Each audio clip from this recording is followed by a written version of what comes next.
I am a huge fan of boomer shooters, and as such, I've been waiting at least a year now for Warhammer 40k Boltgun.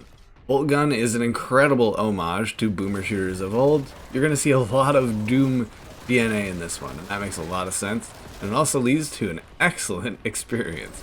Investigate those data banks. Incommodus has detected information on the power source. Truth seems a foul heretic. The first thing I want to point out is that you do have visual options here. You can turn the sprites, you can turn the pixelation all the way up. You can make it look like a retro game. That's what I have done. The graphics otherwise look kind of cleaned up, kind of like a newer look to that boomer shooter style, but that's not what I'm here for. I'm here for the blood, the guts, and the pixels. You become a death machine, and that's something that you recognize from Doom, and it's something that's felt in this game through a lot of similar weapons. These are video game tropes, of course. You have the aforementioned Boltgun, the titular weapon, and that is kind of your mainstay. A simple shotgun, okay, a heavy bolter, kind of a minigun alternative. There's rockets, there's a flamethrower, there's things that you're come to know from general shooters, and there wasn't anything really missing here. In fact, you get two kinds of grenades, and I thought that was interesting. There's perhaps a third grenade for a black hole effect. There's some things that I picked up that I really wasn't scanning on pickup. I was kind of just using it, and that's the flow of the game. You don't think too much here. You just move as fast as lightning and crush everything in your path. Similar to Doom, but perhaps not as strong.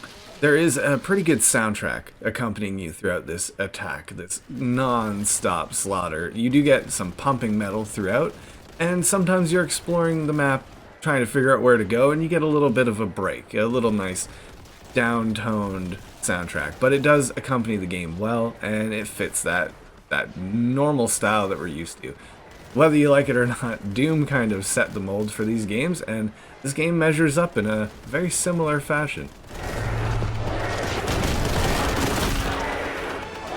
One of the biggest holdups I have, though, and I have to mention that it is my biggest complaint about the game, is the level design. At first I thought, what is going on here? I don't know where I'm going, I don't know where I'm supposed to go. I kind of lose track of the plot.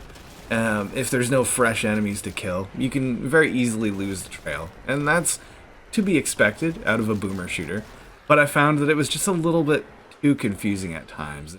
Sometimes I would see the door, I would finally figure it out, but the door would be very hidden, tucked away under a staircase, or something silly like that. And I kept this complaint all the way up until that one teleporter room. That one teleporter level, I'll leave it at that, incredibly difficult, but you will figure it out eventually. If you have the endurance to sit around, and the resilience, I should say, to check every corner of the map. The symbology, the iconography will give you some hints. There is actually an incredible, great talent creating these level design. The level design at first was an issue. As I got in further and further, I realized that the issue was really mine. I understand now what's supposed to happen, and when you figure it out, there is a eureka moment, and you're on to the next one. And these are rooms just full of enemies.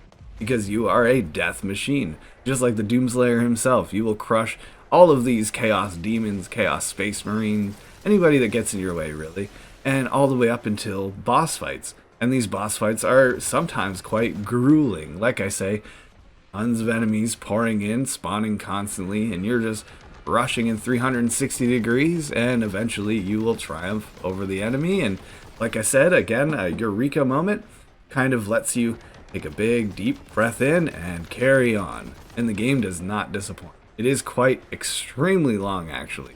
The achievements, because I'm playing this on Xbox, gave me kind of an indication. I've gone through several of these levels, and what would be very quick Doom levels is more about a 30 to 45 minute kind of level in this game. However, you stack many of those levels together to create one chapter. I believe there's 3 chapters here, and they are very long. The chapters don't really give you much of a change in enemy type. There's another slight complaint I have. But otherwise, they are giving you a much better environment, a much different environment from chapter to chapter to explore. And that's something that, again, I wish I seen a little bit more of, a little bit more variety in the map, the environment look. Because, like I said, the design is just fine. But aesthetically, maybe a little bit more to be desired. It is Warhammer, so it is quite dark. So I understand where we're going with this game.